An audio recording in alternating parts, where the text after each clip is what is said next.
તો ખેડૂત મિત્રો, સ્વાગત છે ફરીથી એકવાર આપ સૌની પોતાની ચેનલ ખેડૂત ઓનલાઈન પોઈન્ટમાં।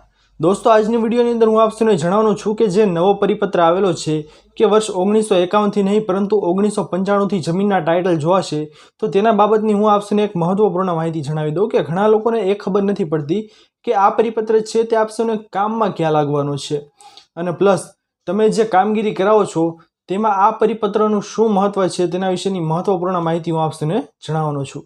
દોસ્તો, સૌથી પહેલાં વાત હું કરી લઉં આપ સૌને કે વેચાણ દસ્તાવેજ વિશેની। તમે વેચાણ દસ્તાવેજ કરાવો તો હવે તેની અંદર ઘણા બધા ફોલ્ટ છે તે અધિકારીઓ કાઢતા હોય છે।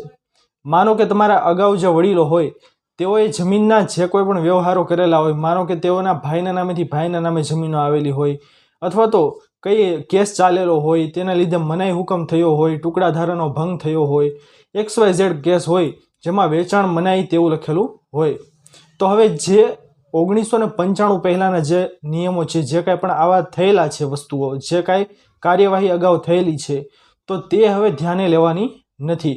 કારણ કે કેવું હતું દોસ્તો, અત્યાર સુધી કે તમે કોઈ પણ કામ કરાવવા જાઓ વેચાણ દસ્તાવેજ વિશેનું, તો તમારે શું કરવાનું હતું, તમારે 1951થી તમારા વડીલ જે હતા, જે તે સમયે જે કોઈ પણ વ્યક્તિ 1951થી ખાતેદાર હતા, તે વ્યક્તિથી કે હાલના વ્યક્તિ સુધી જે ખાતેદાર છે તેઓને કેવી રીતે જમીન આપવામાં આવેલી છે, તેઓ યોગ્ય ખાતેદાર છે કે નહીં।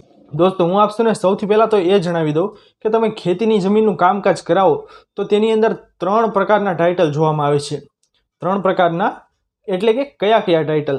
તો પહેલા પ્રકારનું જે ટાઇટલ છે તે આવે છે જમીનનું ટાઇટલ। જે કોઈ પણ તમે જમીન વેચાણથી રાખો છો તે જમીનનું ટાઇટલ ચેક કરવાનું હોય છે કે તે જમીનની અંદર કોઈ પણ પ્રકારનો ફોલ્ટ છે કે કેમ। બીજો નંબરનું ટાઇટલ એ હોય છે દોસ્તો કે જે ખરીદનાર વ્યક્તિ છે તેઓ ખરેખર ખાતેદાર છે કે કેમ, તેનું ટાઇટલ છે તે ચેક કરવામાં આવે છે, તે ખરીદનારનું ટાઇટલ હોય છે। અને ત્રીજા નંબરનું કયું ટાઇટલ દોસ્તો?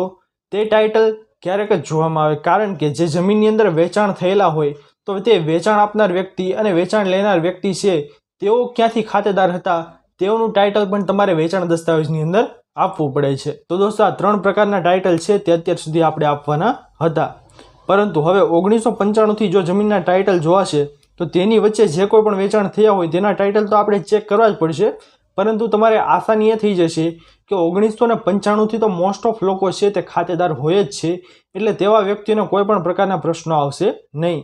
રહી વાત 1995 પછીના ખાતેદારના ફોલ્ટ વિશેની, તો તેવા વ્યક્તિઓ છે તેમને ટાઇટલ છે તે યોગ્ય રીતે ચકાસીને આપવું પડશે। 1995થી જો ટાઇટલમાં મિસ્ટેક હશે તો તેવા વ્યક્તિઓના કામો છે તે થવા થોડા અઘરા છે, કારણ કે 1995થી કે હાલ 2024 ચાલે છે ત્યાં સુધીનું તમારે ટાઇટલ યોગ્ય રીતે આપવાનું છે। પછી 2025 આવે, 2026 આવે તો આ કાયદો છે તે મહત્વનો બહાર પાડવામાં આવ્યો છે કે તમે વેચાણ દસ્તાવેજ કરાવો તો તેની અંદર તમારે 1995થી કે હાલના સમય સુધીનું ટાઇટલ છે તે ચકાસીને આપવું પડશે। બીજી મહત્વની વાત દોસ્તો, બીજો જે પરિપત્ર આપવામાં આવેલો હતો બિનખેતી વિશેનો, તો તે બિનખેતીના વિશેનો પરિપત્ર જે છે તેની અંદર તેવું દર્શાવવામાં આવેલું છે કે તેમાં પણ 1951થી નહીં પરંતુ 1995થી ટાઇટલ જોવામાં આવશે। આ બાબત ખૂબ જ અઘરી હતી દોસ્તો। જે બિનખેતી બાબત છે તેમાં ટાઇટલો છે તે ખૂબ જ સેન્સિટિવ રીતે ચકાસવામાં આવતા હતા। તેમાં 1-2 મીટર 1-2 ગુઠાના ફેરફાર હોય તો તેવા તો ચલાવી લેવામાં આવતા હતા, પરંતુ જે માપ છે તે ચોક્કસ મેળવીને આપવાનું, કે જ્યારથી ટિપ્પણ જે છે ત્યારથી રજૂ કરવામાં આવેલું હતું, જ્યારે તે સમયે જે ટિપ્પણની અંદર માપ હતું તે માપ હાલના સમયની જે બિનખેતી તમે જમીન કરાવો છો તેની અંદર મળે છે કે નહીં, તેના જેટલા પણ ભાગો પડેલા છે, જેટલા પણ પૈકી હિસ્સા પડેલા છે, તે પૈકી હિસ્સાનું માપ મળી અને પહેલાં જે ટિપ્પણમાં જે માપ હતું અને હાલના જે 7/12 છે તેનું માપ મળે છે કે નહીં તે ચકાસીને આપે તેવું ટાઇટલ આપવાનું હતું। પરંતુ હવે તેમાંથી તમે મોટા ભાગે મુક્ત થઈ જશો, કારણ કે 1995થી કે હાલના સમય સુધીનું ટાઇટલ છે તે તમારે ચકાસીને આપવું પડશે બિનખેતીની અંદર। તેની અંદર વેચાણ થયા હોય તો તેનું પણ તમારે ટાઇટલ છે તે ચકાસીને આપવું પડશે, પરંતુ ક્યાર સુધીનું? 1995થી કે અત્યાર સુધીનું। દોસ્તો, આ બધા કામો છે તે તમારે કરાવવા માટે ટાઇટલ છે તે આપવા પડે છે। અને બીજી મહત્વની વાત કે તમે આ જે વારસાઈના હયાતીમાં હક દાખલને વેચણીના અને નામ કમીના તેવા કામ કરાવો છો તો તેમાં તો ખરેખર ટાઇટલની જરૂર જ નથી। તેવા કામો છે તે તમારે ટાઇટલ વગર થઈ જાય છે, છતાં પણ અધિકારીઓ માંગે છે। તો હવે અધિકારીઓ તમારી પાસે આવી પ્રકારના ટાઇટલ માંગે તો તમારે શું કરવાનું છે? તેમને તે પરિપત્ર બતાડવાનો છે કે જુઓ સાહેબ, અમારી પાસે આ બાબતનો પરિપત્ર છે, એટલે તમે આ બાબતની વેચાણ વ્યવહાર તથા બિનખેતી સિવાયના અન્ય કામોની અંદર તમે ટાઇટલ માંગી શકતા નથી. આપણે પ્રેમથી કહી દેવાનું છે સાહેબને. ઓકે, તો દોસ્તો આ હતી આજની સૌથી મહત્વપૂર્ણ માહિતી કે તમારે આ જે કામો કરાવવા છે વેચાણ દસ્તાવેજ વિશેનો, તો તમારે તેની અંદર ટાઇટલ છે તે 1995થી કે હાલના સમય સુધીનું આપવાનું રહેશે.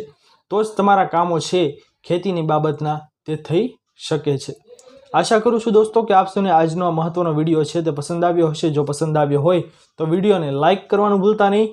ચેનલ પર નવા આવ્યા હો તો અમારી ચેનલ ખેડૂત ઓનલાઈન પોઈન્ટને સબસ્ક્રાઇબ કરી અને બાજુમાં આપેલા બેલ આઇકનને પણ પ્રેસ કરી દેજો, જેના લીધે આવી જ મહત્વપૂર્ણ માહિતી આપ સૌને આ ચેનલના માધ્યમથી મળતી રહે. અને એક ખાસ મહત્વની વાત દોસ્તો, તમે જો મારો વિડીયો જોતા હોય તો તમે ખાસ કરીને તે જણાવજો મને કે તમે કઈ સિટીમાંથી મારો વિડીયો જુઓ છો, એટલે મને પણ ખબર પડી શકે કે મારા વિડીયો કયા કયા જિલ્લા, કયા કયા ગામ સુધી, કયા કયા તાલુકા સુધી મારા વિડીયો છે તે જોવાય છે. તમે બધા આવો મને સપોર્ટ કરો છો એના માટે તમારો બધાનો ખૂબ ખૂબ આભાર. મળીએ હવે પછીના વિડીયોમાં દોસ્તો. ત્યાર સુધી જય હિન્દ અને વંદે માતરમ.